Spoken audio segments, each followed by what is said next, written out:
Hey, everybody, this is Eric Mueller, the host of The Eric Mueller Show. You're tuned into the podcast that explores what makes any successful person's inner clock tick by unlocking the most impactful tools within their success portfolio. I'm joined today by Riggs Eckelberry, a tech pioneer dedicated to revolutionizing the trillion-dollar water industry and the founding CEO of OriginClear. Let's head on over to the interview.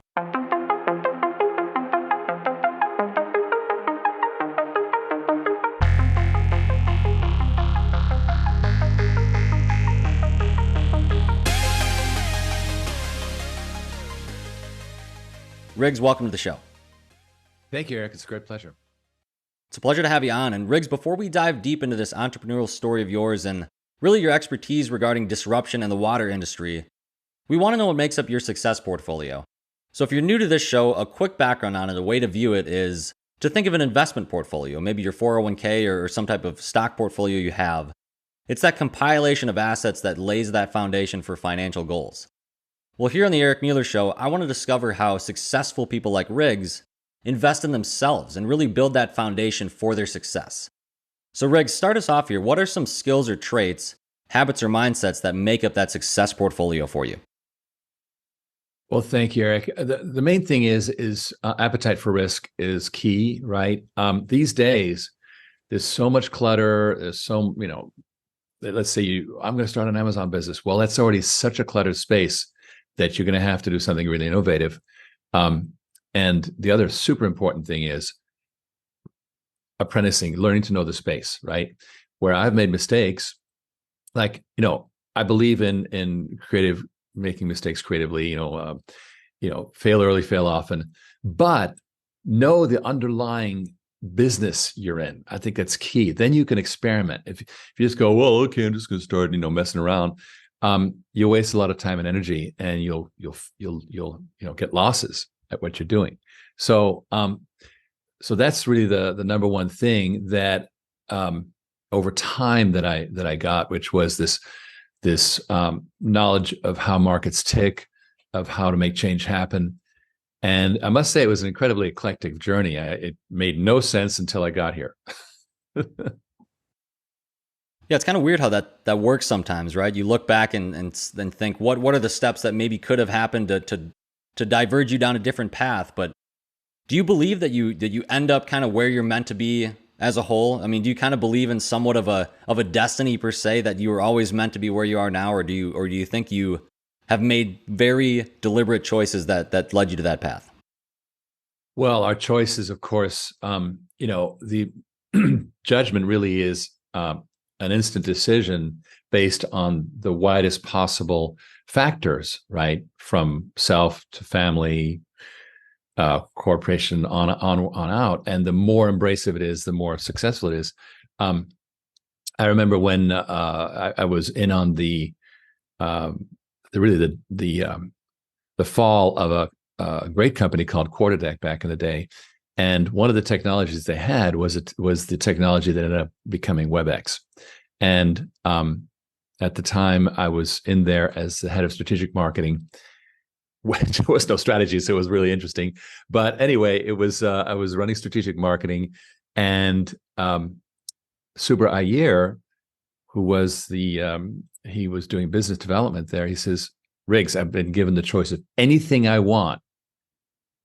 As this company falls apart, what should I get?" And I said, "Get this technology. This is going to be hot." Well, he did. And of course, it became WebEx.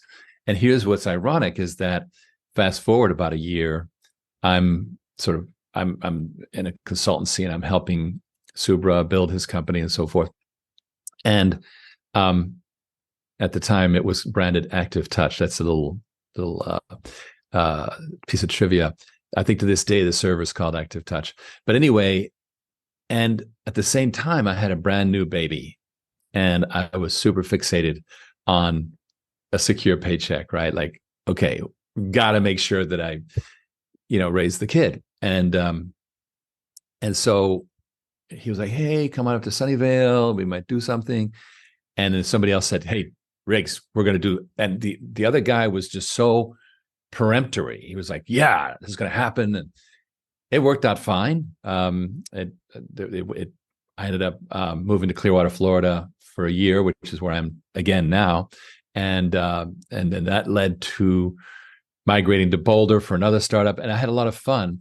But, you know, what WebEx, jumping into WebEx could have made a serious difference for my financial portfolio. But I just don't think that I was ready. I think that's really the key. I had been entrepreneur my whole life, and I ended up in this corporation, Quarterdeck, which is a public company, in 1995, and I just wasn't corporate.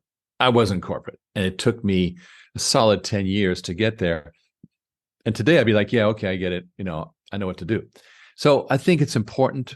So I don't see it as a loss. Well, they say that your greatest expense is the money you didn't make. Okay, fine. I had a huge expense there, but it just as easily could have not worked out. I could have just not really acclimated well.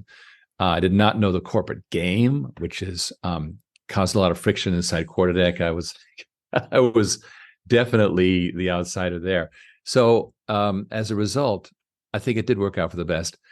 The important thing is, as long as you just pursue what you believe you love and you really are intent about, things will work out.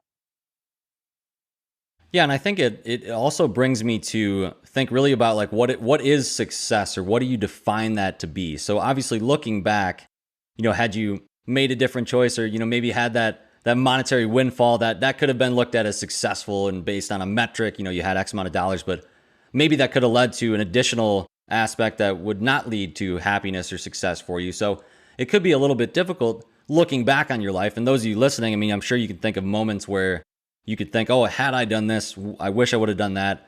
I have several of those too, where it's like you think of where you might be, but it does, like you just shared, Riz, it does work out if you're, pursuing something that you are at least passionate about, or you feel is going to bring you fulfillment. But I would ask you, what would you define success to be right now? And how has that definition changed for you over time, if at all? Well, I think success is being in a position to make the maximum amount of change happen within your capabilities, right? I think that's really success. Many an entrepreneur ends up being successful, and there he is, got the big house, and okay, now what? So I think a sense of mission is super important that you can achieve. It's very important to know what you're capable of. Now, I tend to be overambitious. I tend to bite off more than I can chew. I don't think that's necessarily a bad thing. It does mean you're going to have to do a lot of backfilling. Like, whoops, I better get up to speed on this fast, raise some money fast, or get a team fast. But that's just because I get bored easily, and that's kind of how it is. Yeah, and another piece that I think is interesting, and you mentioned maybe a little bit about this pre-interview, but mistake-based marketing. So a process that you've spent decades refining this process of how to do and learn things. Would you share with us what that means, what that term means, and also how might it be different than just like failing with style, or failing, without any end goal in mind? Right. That's a really good distinction, because when I went and spent that year in Clearwater working for a great man, Mike Sarek, who had a call center, and we were trying to create products for that call center to sell. And I would literally put up a product, because we had websites by then. It was 1996, 97. We had websites. And so I'd put up a website and and then I'd tear it down. And he'd look at me like, Riggs, you just created a whole product line and then just disappeared it. I'm like, yeah, it's not going to work. And he was kind of blown away. But that was the beginning of this idea of mistake-based marketing. And it especially got acute after the year 2000, because up to the year 2000, we had budgets to do market surveys. After 2000, we didn't. Like, no, we're not going to do any. $30,000 for a survey project? No, I don't think so. And so the only possible survey was just try it out, right? And since it's an electronic world, it became super feasible.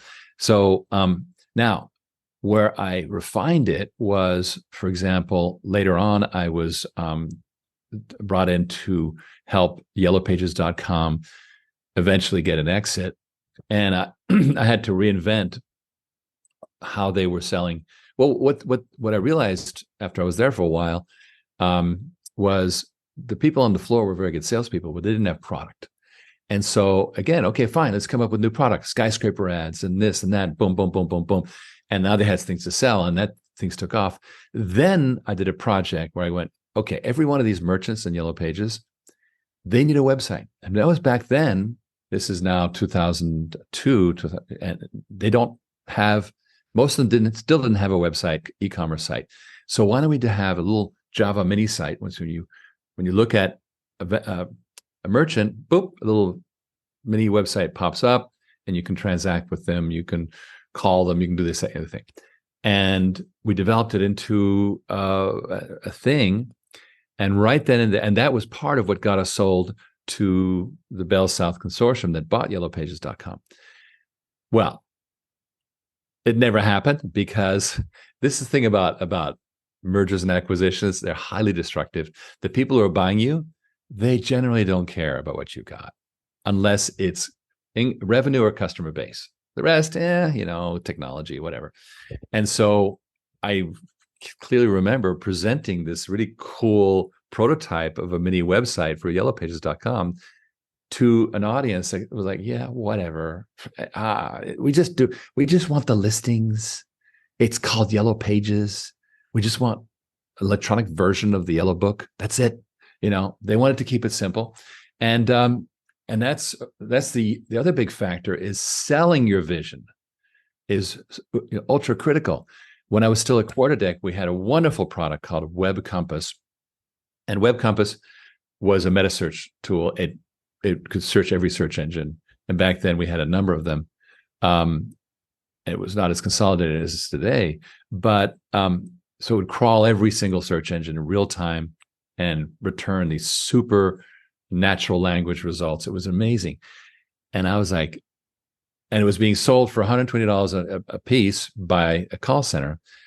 And I'm like, this is not a utility. This needs to be free. And I pitched it to the board of directors of Quarterdeck, and they were like, well, that sounds like an OEM deal. We don't like OEM deals. I'm like, no, it's to get eyeballs. And anyway, I did not. It didn't work. I was not able to convince them, and Web Compass faded away. So key lesson there is really, getting internal sales, especially a corporation, are critical.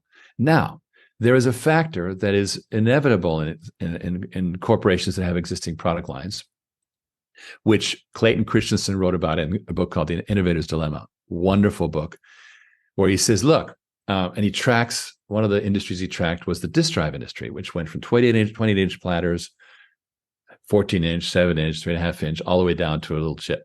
Now, every single stage destroyed the previous company. And that's because the sales model for 28-inch platters was, $80,000 a platter or whatever it was, right? And there was no way they were going to cut their price to $18,000 for this newfangled thing. It was going to destroy all their sales. And so they could not. And so literally the technologies were developed in those legacy companies. The engineers that developed it went and created a new company that destroyed the old one. And this happened again and again and again and again, right? So no amount of selling, those engineers could not have sold it. It's like, no way. We're not departing from our successful business. We're sticking with our model because it works. It works. Obviously, it works. Yeah, okay, but you're driving into a wall, right? Technology is a hell of a thing. Again, going back to Quarterdeck, there I was strategic marketer, and there was something called a memory manager at the time. 286 computers, these old pre-Windows operating systems, they had a 640K memory limit. And if you needed to do more than that, you had to have a memory manager. And the preeminent one was QEMM, Quarterdeck Expanded Memory Manager. It was a huge tentpole for the company. And I went over to, I saw, I had just made my bones by marketing one of the first Windows 95 applications, Clean Sweep.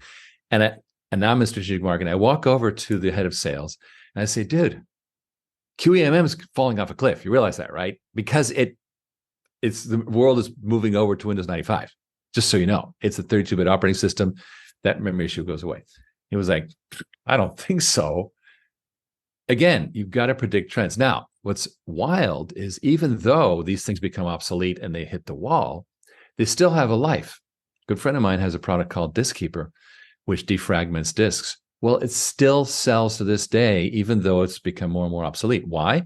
Because of installed bases. So, it's important to remember that does exist. But I'm interested in the new stuff. That's what gets me excited, not marketing legacy stuff and milking the last dollars out of it, right?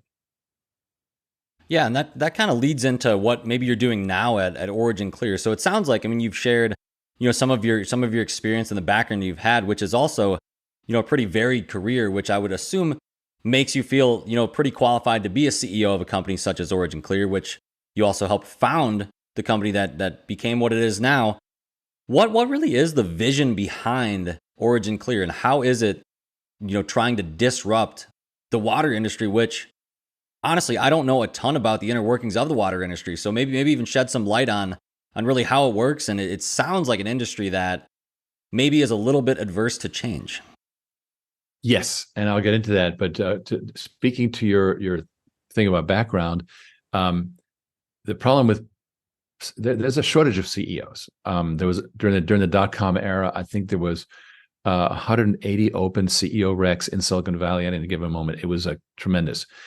Why? Well, my ability to be a CEO really came from I was a ship captain back in the day in the 70s. I was actually captaining large ships, merchant ships, and so forth. A job for which, again, becoming a ship captain, there's no real apprenticeship. One day you're it. You're like, okay, hard left rudder. That happened, right? So, Yeah. But you're also, so yeah, what you say magically happens, make it so first, right? But it's like, I don't know what's going to happen next. And so it's a really tough school. No amount of apprenticeship at lower levels of being a first mate or whatever prepares you for that. And so you have to, and then later, having been a captain already, I then was a first mate for a while, and I was able to be a very good first mate again because I'd been a captain. I could anticipate what the captain needed. So what I'm trying to say here is these are jobs that you just have to accumulate a lot of eclectic background for before you, so you'll be able to adapt, because there's no school, there's no CEO school out there. Okay, so I was happily taking a company public in 2006 called Cyber Defender. We got it onto the NASDAQ. I was the number 2. So I was the chief operating officer and president. And like all number 2s, I thought I could be a better number 1. I mean, that's just standard, right? So I called up these fund managers that I know. And I said, I think I could be a CEO. And they go, Riggs, we think so too. But we're not doing high tech. We're shifting over into green, and you can be a CEO, but we want you to do an algae to biofuels startup. Like, okay, sure, why not? Fortunately, I have a brilliant inventor brother, Nicholas, who happened to have a patent that would apply, a patent for oxygenating the algae, helping to grow it, whatever. And so we launched this company, and it was Origin Oil. Now, the fund I was working with, what they like to do is take you public immediately and then raise money in the public space, as opposed to lengthy rounds A through G and then go public, right? 2 different philosophies. And if you do one, you're poison for the other. It's over.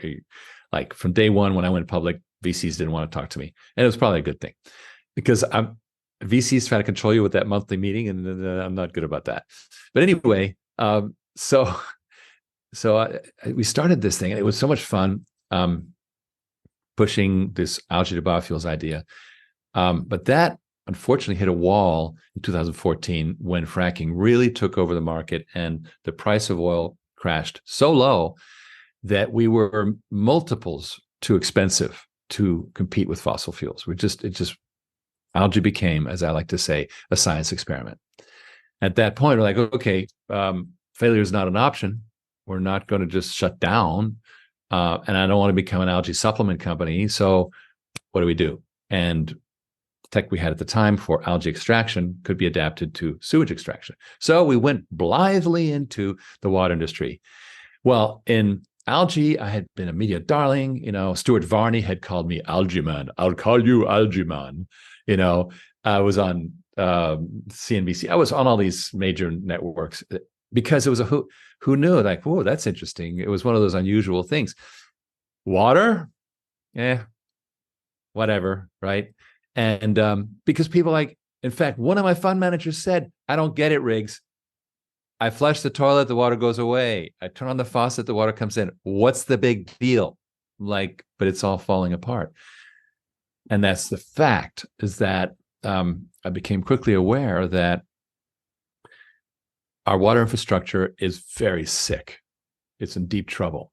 And it's being underlined by these little canary in a coal mine events like Flint, Michigan, and so forth. But there's much more happening that is just not being talked about. For example, you can go to a tap water database called ewg.org/tapwater, Environmental Working Group, and look up your zip code, and it will tell you, oh, your zip code is fully compliant with federal regulations, but it's 2,000% too much arsenic by current science. But the water industry is like, no current science. Don't update anything, please. They updated the arsenic rules in California a few years ago, and it threw the whole water industry there into a tizzy, like, oh Lord, what do we do? Well, so they're overloaded. And here's the number one reason why. 90% of the burden on municipal infrastructure is industry and agriculture. And it's growing, and it gets more toxic, and it's going to get worse, because what's coming next is deglobalization, and all the manufacturing is coming back to America. And we're not ready. We're just not ready. There's a real estate boom going on in North Texas, between Dallas and the Oklahoma border. It's going so much faster than putting in utilities. They're not even trying. So here, to me, the solution leapt out to the infrastructure problem, but also the opportunity, which is we're going to have to unburden the grid. We're going to have to take businesses off the grid and make them do their own water treatment.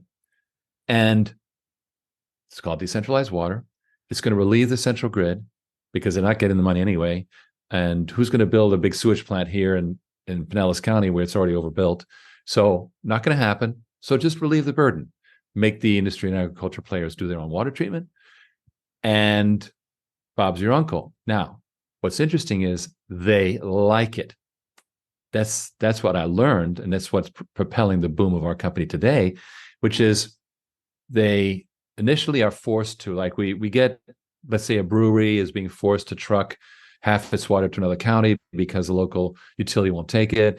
And so they're forced to do their own thing. But then they go, oh, this isn't bad, because number one, I can control the water rates. Do you know that water and sewage rates are inflating at the same rate as college tuition? I did not know that at all. No. The highest one is hospital services. Next, below that is college tuition, and water is right there with it. So it's hurting people, but it's also hurting businesses. And they're like, okay, so if I do my own water treatment, then I can control costs, right? Because on the water treatment side, I don't have to pay sewage rates. I'm permitted to just dump it into the groundwater, which is perfectly good, and that way it recharges the aquifer. Everything's great.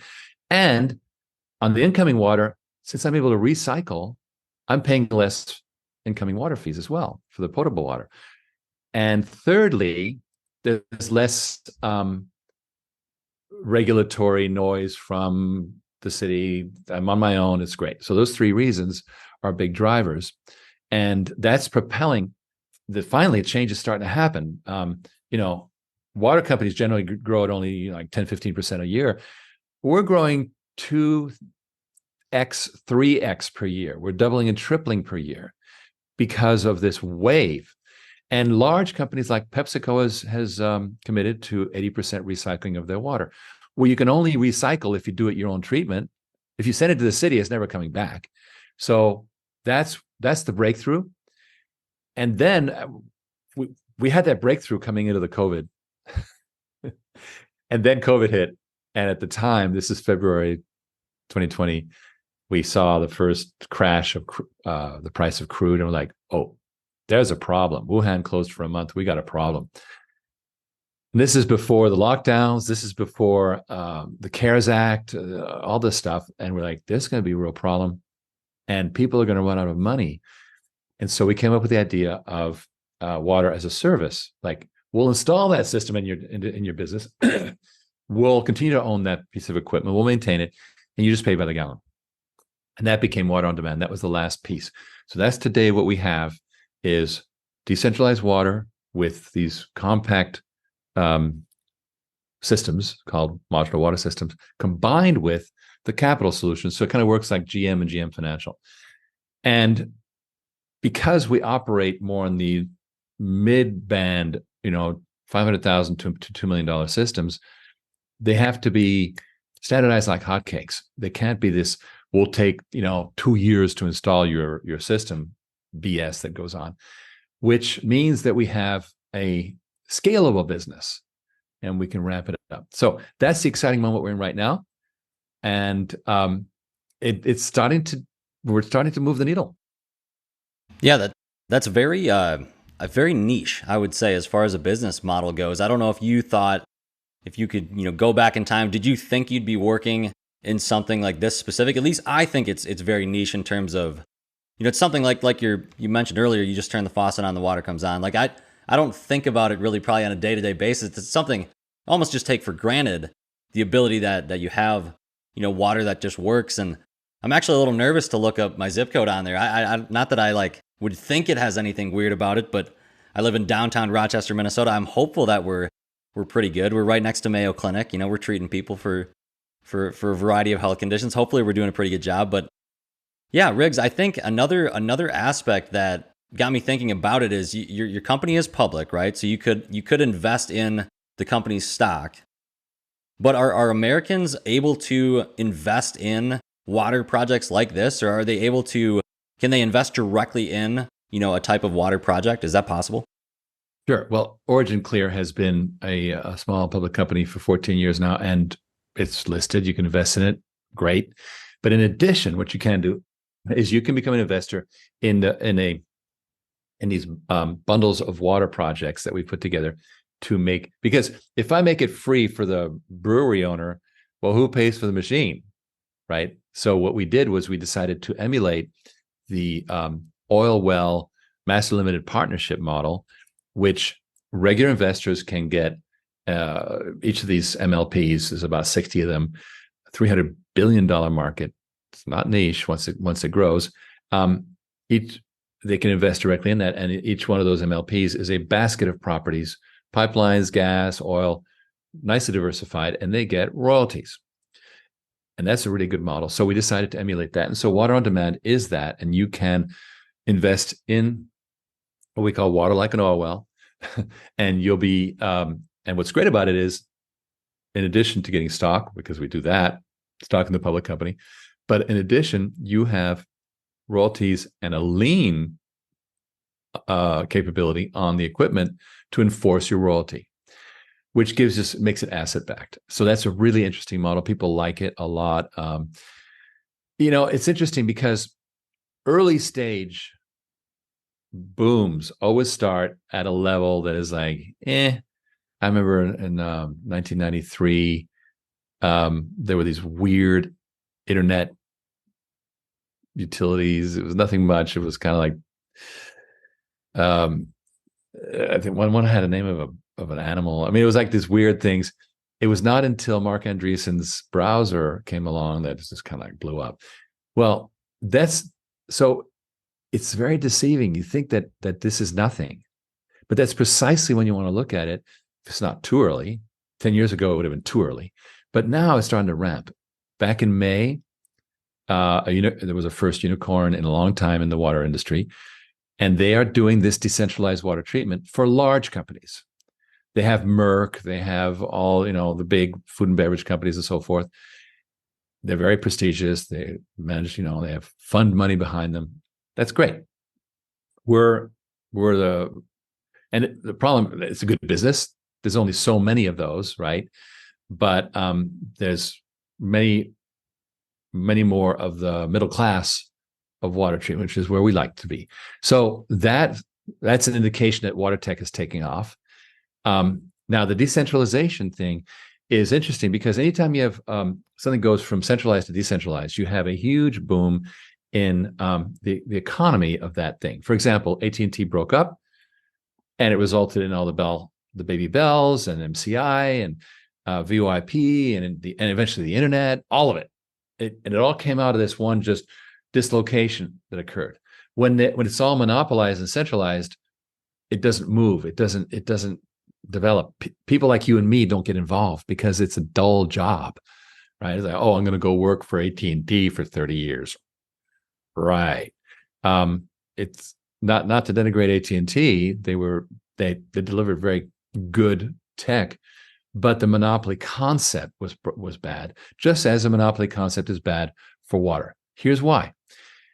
In Ireland, water is free for people, for regular people. Why isn't it free here? Well, because 90% of the use is by industry and agriculture. We get those off the grid. Now we can start relieving the burden and servicing people properly. I meant to ask you, Eric, what is your zip code? 55904. Say again? 55904. All right, let's take a look at it. Yes, sir. There's a few subdivisions. Which do you know?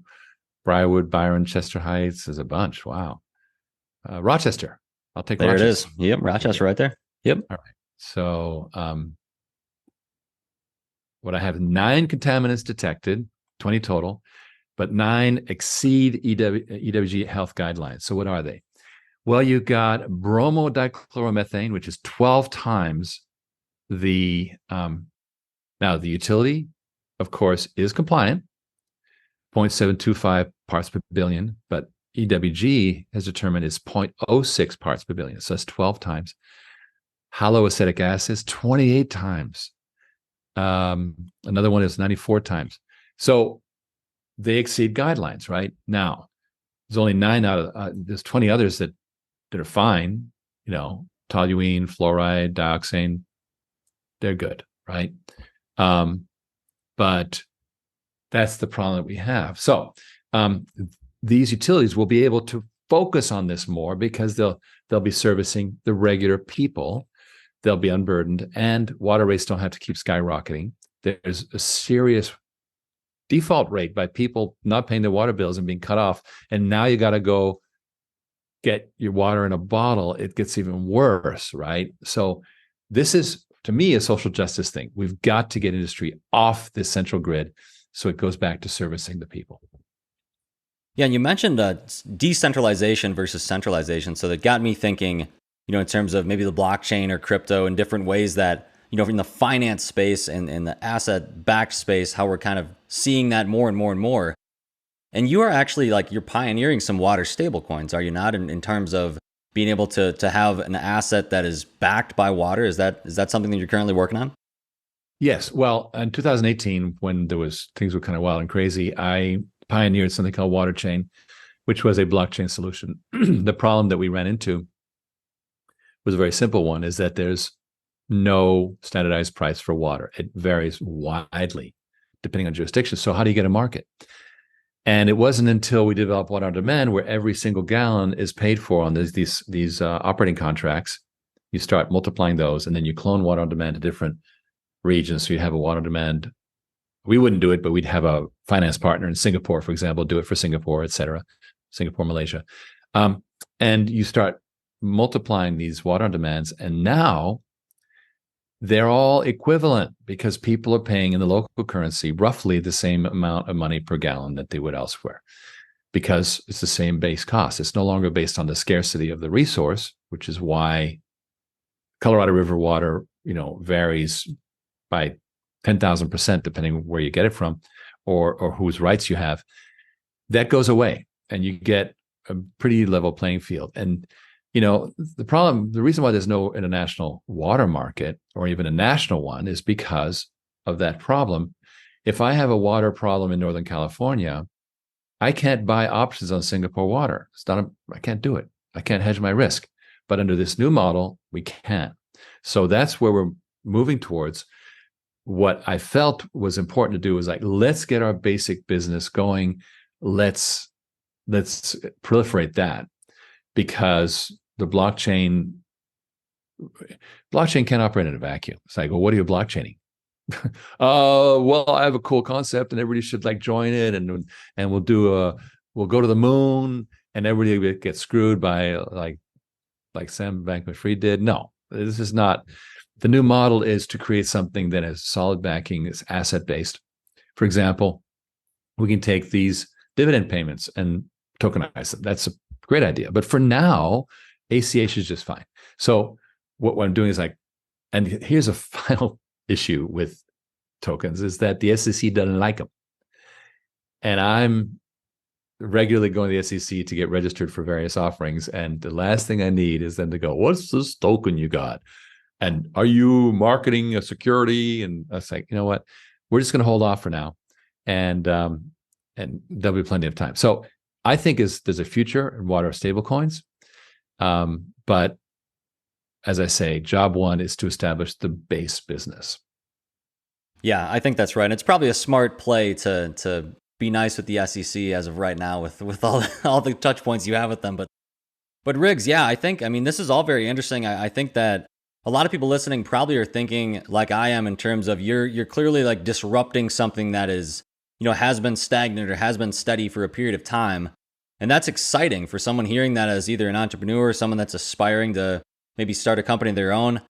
Do you have like maybe a blanketed statement of advice for someone that wants to disrupt? Or is there is there something that a person could maybe look for if they're not certain of what area they want to disrupt in? Yours, obviously, you shared your story with us and kind of how you got to where you are. So there's obviously some natural, play to it. And there could be, a combination of hard work and luck that leads you to an opportunity. But yeah, just kind of as a general statement for someone that wants to disrupt, what would your advice be to that person?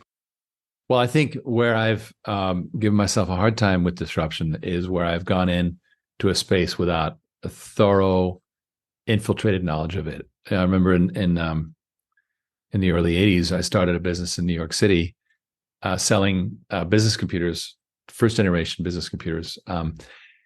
And when the first one I sold, I did not even know where the on switch was, right? I was like, how complicated could it be? And I found somebody who was interested in buying a computer, and I said, and they go, well, let's see how it works. I'm like, wait, where's the on switch? That's awesome. I don't advise that. That caused me a lot of. I was then learning. I had 12 people on a New York City payroll, Manhattan payroll.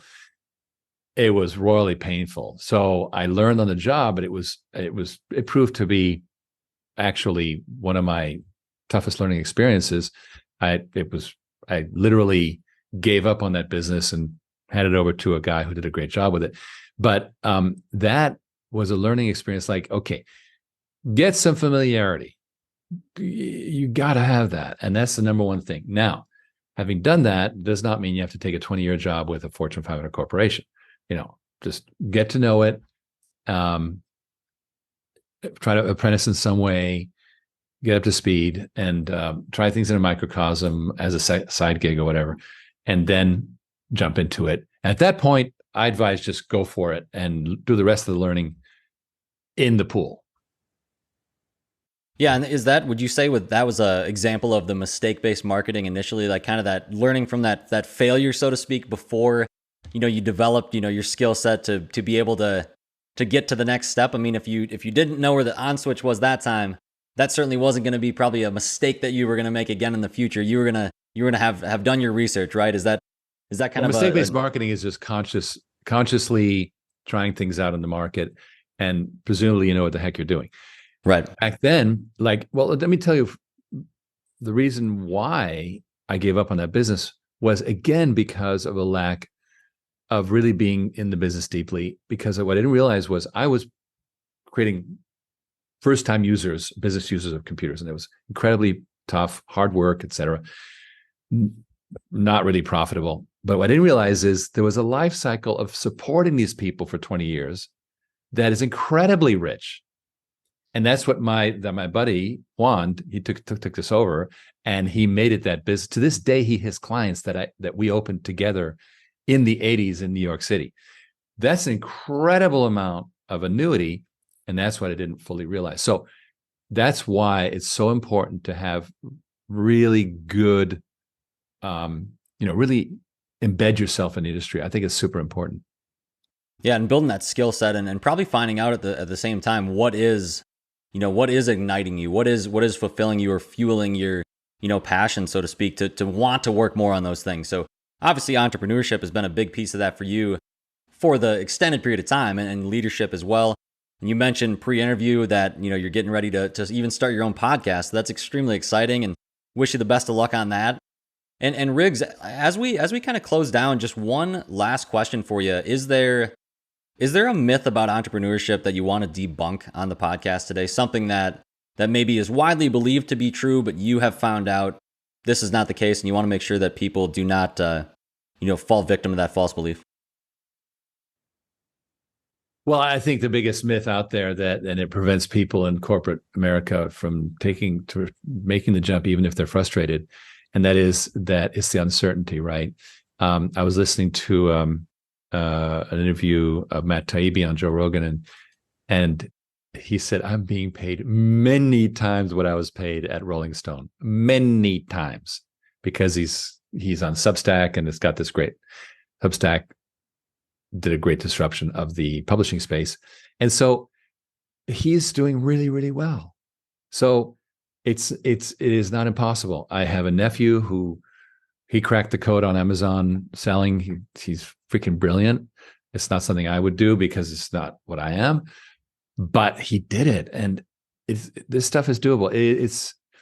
It's hard to find a niche and something you love and get some traction in it. But it's not as hard or as risky as people think to develop the business and get into revenue. Very sound advice. Really appreciate hearing that. That does, kind of ignite my fire, so to speak, as we close this episode. And Riggs Eckelberry, if someone wants to reach out to you and learn more, what's the best way for them to contact you?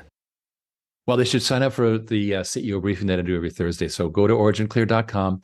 You'll get a pop-up to invite you to my CEO briefings. We are the most transparent public company in America, I like to say. And if you're interested in investing as an accredited investor, go to the top right, green button, invest now, and you'll get to speak to the founder of Water on Demand, Ken Berenger, who's a brilliant guy. So I recommend that if people are interested. We do crowdfundings occasionally for people who are not accredited. So get on the list, join my briefings. I think you'll enjoy it.